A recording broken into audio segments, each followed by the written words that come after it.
अस्सलाम वालेकुम।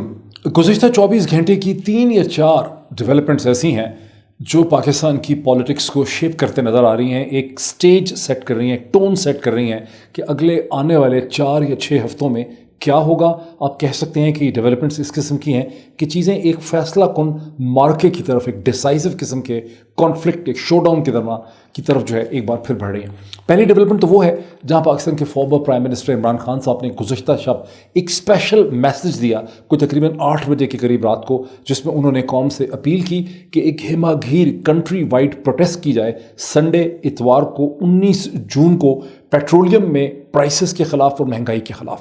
ये उन्होंने एक कॉल जो है वो दे दी।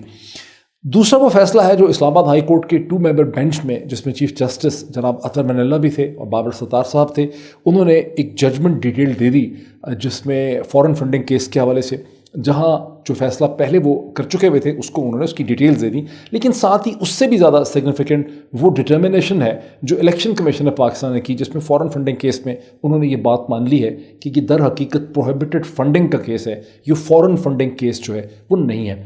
और तीसरी बड़ी डेवलपमेंट वो है जहां अब ये बात वाज़ेह हो गई कि कराची का NA 240 का जो इलेक्शन हुआ है, वहाँ 2 जमातें जो हैं विक्टोरियस इमर्ज हुई हैं। एक तरफ MQM पाकिस्तान है जिसने ये इलेक्शन तकरीबन जीत लिया है, वही विनर है, लेकिन बहुत ही कम मार्जिन से TLP ने ये इलेक्शन हारा। एक एक करके इन डेवलपमेंट्स की सिग्निफिकेंस को देखते हैं। सबसे पहले इमरान खान साहब ने जो कॉल दी है प्रोटेस्ट की 9 बजे संडे को इतवार 19 जून को पेट्रोलियम की प्राइसेस के हवाले से, क्योंकि तीसरी दफ़ा पेट्रोल की कीमतें, डीजल की कीमतें बढ़ी हैं और पेट्रोल की कीमत अब 234 रुपये पर लीटर हो गई है। जब इमरान खान साहब की हुकूमत गई थी तो ये सिर्फ 150 रुपये पर लीटर थी।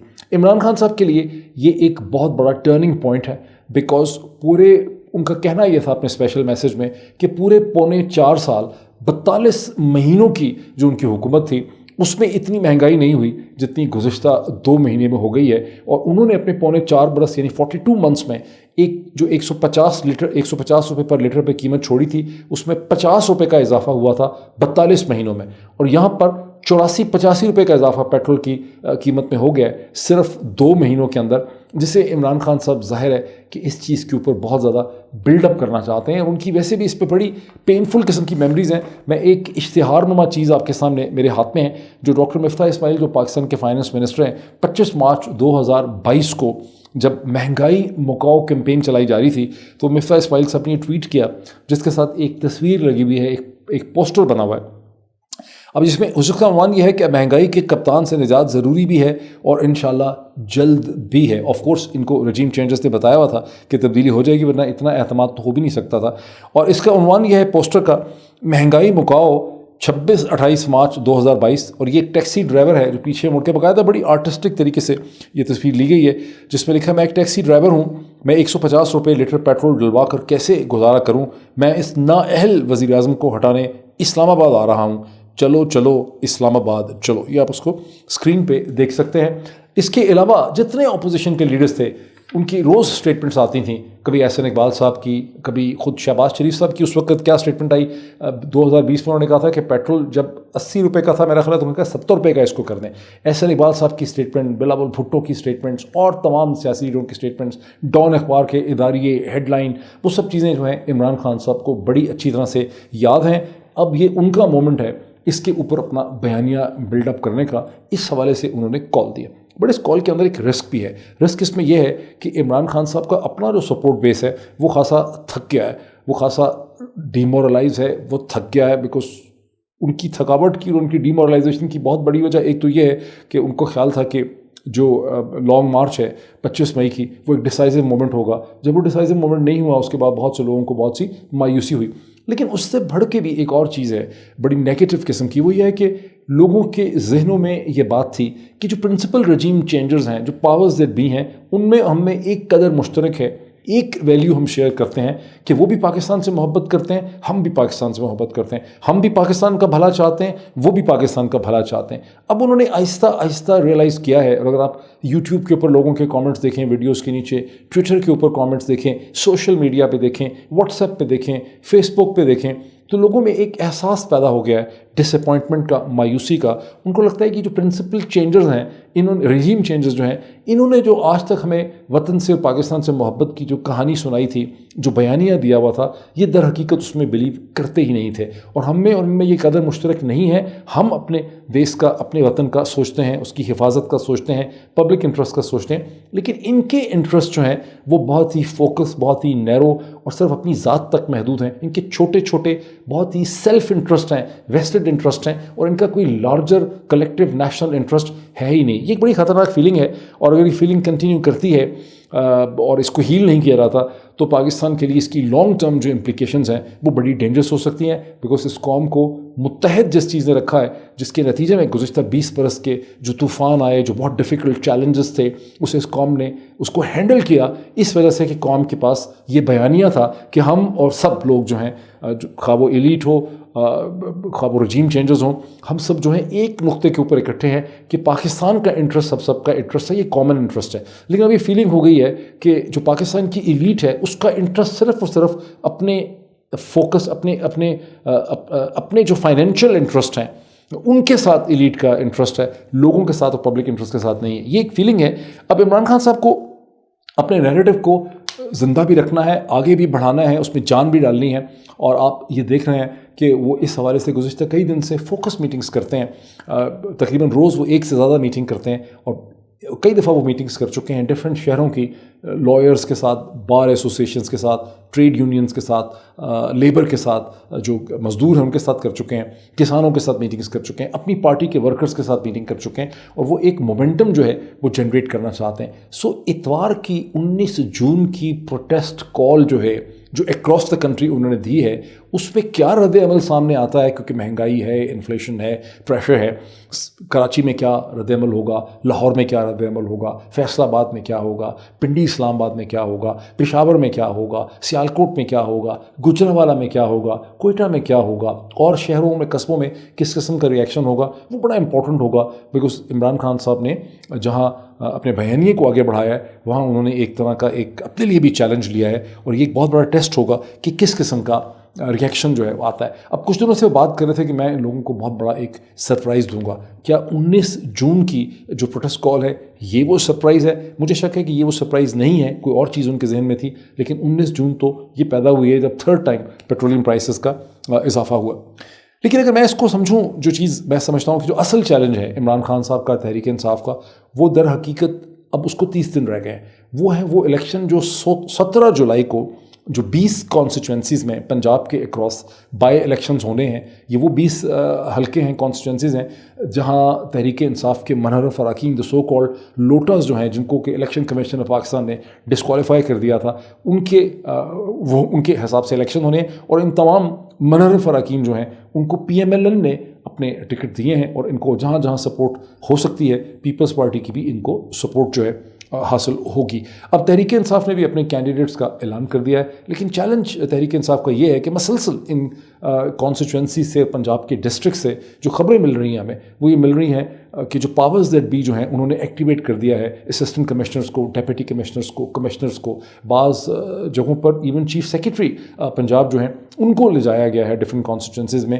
مختلف قسم کے جو ووٹ مینیجرز ہیں, جو پاور بروکرز ہیں ان حلقوں کے, ان کو موبلائز کرنے کے لیے, ان کو ری ایشور کرنے کے لیے کہ انتظامیہ جو ہے پنجاب کی, جو حکومت ہے, پوری طرح سے آپ کے ساتھ کھڑی ہے. اور اس میں جو بہت زیادہ رول بتایا جا رہا ہے وہ پریزنٹ سرونگ جو ضلع کاؤنسلز کے, یو سی کاؤنسل جو ہوتے ہیں, یونین کاؤنسلز کے چیئرمین یا ایکس چیئرمین, اور جو پینل کے ممبرز ہوتے ہیں ان کا ہے. بیکاز وہ سب بڑی با اثر شخصیات ہوتی ہیں. یہ بات بھی بڑی کلیئر ہے جو میں نے لوگوں سے بات کی کہ پنجاب کے ان حلقوں کے اندر انفرادی انڈیویجول ووٹر کی حیثیت سے لوگ ووٹ نہیں ڈالتے, بلکہ وہ اپنی برادری, ایکسٹینڈڈ فیملی, یا جو ان کا ووٹ مینیجر ہے, ان کی گلی محلے کی سیاست کو جو طاقتور شخصیت کنٹرول کرتی ہے, اس کے اشارے پہ انہوں نے ووٹ ڈالنا ہے.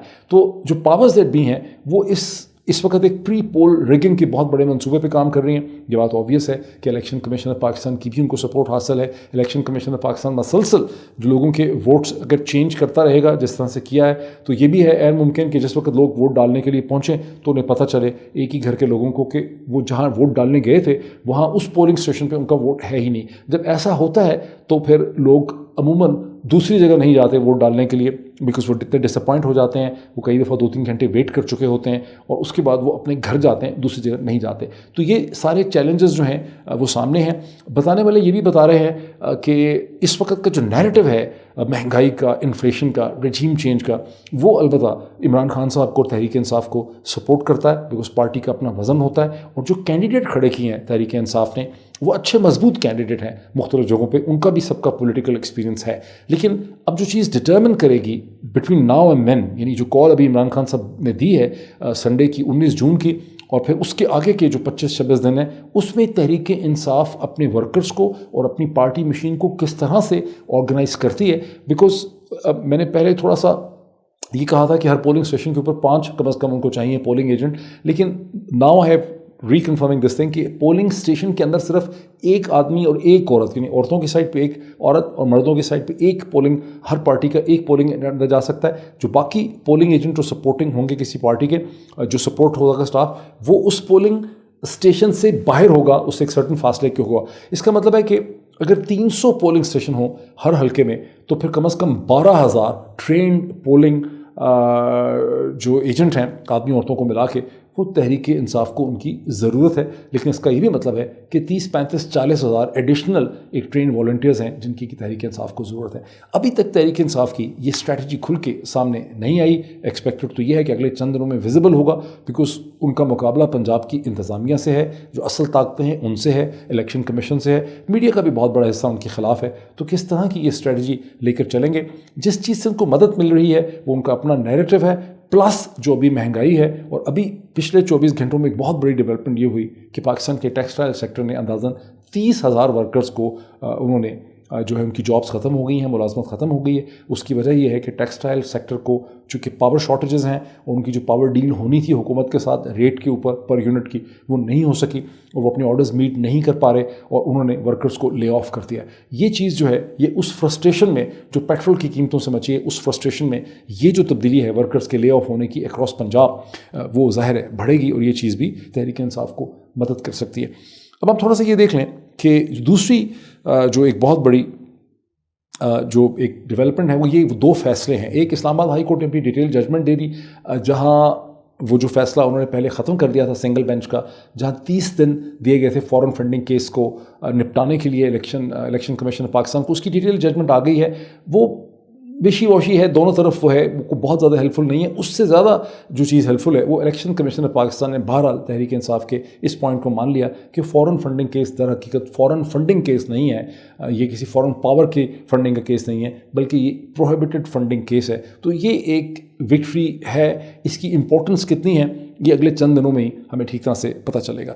अब आ जाती है वो डेवलपमेंट जिसका कराची के बाय इलेक्शन से ताल्लुक़ है, जहाँ MQM पाकिस्तान के एक रुकन मेंबर नेशनल असम्बली, जब उनकी डेथ हुई, गालिबन मोहम्मद इकबाल उनका नाम था, उनकी डेथ के बाद गुज़िश्ता दिन जो इलेक्शन हुए NA 240 के अंदर, वहाँ मेन मुकाबला 3 बड़ी पार्टीज़ थी। एक पीपल्स पार्टी थी, एक तहरीक लब्बैक पाकिस्तान TLP थी, और MQM पाकिस्तान थी, जो कि ज़ाहिर है कि उस सीट की दावेदार है। बिल आखिर उसे MQM पाकिस्तान ने चंद वोटों की मदद से, बहुत थोड़े मार्जिन से उन्होंने उसको जीत लिया। उससे चंद घंटे पहले तक सूरत हाल ये लगती थी, जब आधी रात थी, उस वक्त ये लगता था कि शायद तहरीक लब्बैक पाकिस्तान जो है वो इस इलेक्शन को जीत लेगी। लेकिन बहरहाल अब MQM पाकिस्तान ने उसको जीत लिया। लेकिन जो ज़्यादा सिग्निफिकेंट चीज़ है वो ये कि बहुत ही कम वोट पड़ा। ये एक ऐसी कॉन्स्टिट्यूंसी थी जहाँ 8.5 लाख की आबादी है, जिसमें से 5 लाख, 5.25 लाख, 5,30,000 के करीब रजिस्टर्ड वोटर था। उसमें से सिर्फ 8.3% जो है वोट डाला है, यानी अंदाज़ा कह लें कि 40,000 के करीब वोटर ने वोट डाला है। PPP के फेवर में PMLN बैठ गई थी, उन्होंने विड्रॉ कर लिया था, लेकिन PPP कहीं पर भी नहीं है। PMLN PPP फारिग हो गई हैं और यहाँ पर मुकाबला हुआ दर हकीकत TLP के दरमियान और MQM पाकिस्तान के दरमियान। और जो इसमें एक और जो बड़ी अजीब जो चीज़ हुई है, बड़ी अहम है, वो ये कि यहाँ पर बड़ी अनप्रेसिडेंटेड वायलेंस हुई है जो गुज़िश्ता चंद बरसों में इस तरह की नहीं देखी गई। और वो वायलेंस की है TLP ने पाक सरज़मीन पार्टी के ख़िलाफ़। ये वायलेंस इसलिए सिग्निफिकेंट है कि दोनों ही जमातों का जो DNA है वो बड़ा सस्पिशियस नेचर का है। ये कोई मेन स्ट्रीम पार्टीज़ नहीं है। और जिस किस्म की वायलेंस इन्होंने डिस्प्ले की है, उससे ये शक गुजरता है, ये गुमान गुजरता है कि एक ट्रेलर रन किया गया है, इलेक्शन को वायलेंट किस तरह से बनाया जा सकता है। इसलिए मीडिया के लिए, सिविल सोसाइटी के लिए और मेन स्ट्रीम पार्टीज़ के लिए बहुत ज़रूरी है कि देखें कि यहाँ किसी के इरादे जो हैं وہ ہمیں کیا نظر آتے ہیں. ایک اور بڑی اس کی سگنیفیکنٹ بات یہ ہے کہ چونکہ اتنا کم ووٹ پڑا ہے, ٹی ایل پی ڈیفینیٹلی یہاں نمودار ہوئی ہے. پاکستان کی جو الیکشن پالیٹکس ہے اس کے اندر اس کا مطلب ہے کہ آنے والے الیکشن جب بھی ہوں گے اس کے اندر ٹی ایل پی کی بڑی پریزنس ہمیں نظر آئے گی. ٹی ایل پی ایمرج کرے گی, جیسا کہ ہم جس خدشے کا اظہار 2021 سے کر رہے ہیں, جب ٹی ایل پی کے اوپر لگی ہوئی جو پابندی تھی فروری 2021 کی, اسے اکتوبر 2021 کے اندر ختم کرایا گیا. اسی وقت یہ بات واضح ہو گئی تھی کہ پاورز دے بھی یہ چاہتے ہیں کہ ٹی ایل پی جو ہے وہ آنے والے نیکسٹ پاکستان کے جنرل الیکشن کے اندر ایک فریق کی حیثیت سے, ایک پاورفل فریق کی حیثیت سے ایمرج کرے. اب جو اس میں ایک سگنیفیکنٹ چیز ہے وہ یہ کہ ووٹ اتنا کم پڑا ہے کہ بہت سے لوگ یہ محسوس کرتے ہیں کہ کراچی کی پالیٹکس میں الیکشن میننگ لیس ہے بغیر تحریک انصاف کے. اور تحریک انصاف نے ان بائی الیکشنز میں حصہ نہیں لیا. وہ بھی کنٹروورشل ہے کہ کیوں نہیں لیا, لیکن انہوں نے اصولی فیصلہ یہ کیا ہے کہ ہم نے چونکہ نیشنل اسمبلی کا بائیک آؤٹ کیا ہوا ہے, ہم اس میں سے باہر ہیں, اس لیے ہم نیشنل اسمبلی کے لیول کے کسی بھی الیکشن میں پارٹیسپیٹ نہیں کریں گے. اس کے بارے میں بڑی متضاد اوپینینز پائی جاتی ہیں, لیکن بہرحال یہی سچویشن ہے, انہوں نے پارٹیسپیٹ نہیں کیا اور ان کی ایبسنس میں یہ سچویشن ہمارے سامنے ڈیولپ ہوئی ہے. لیکن یہ بات کلیئر ہے کہ تحریک انصاف کی ایبسنس میں کراچی کا الیکشن خاصا لیک لسٹر رہا ہے. دیکھیں اب آگے کیا ڈیولپمنٹس ہوتی ہیں. Thank you.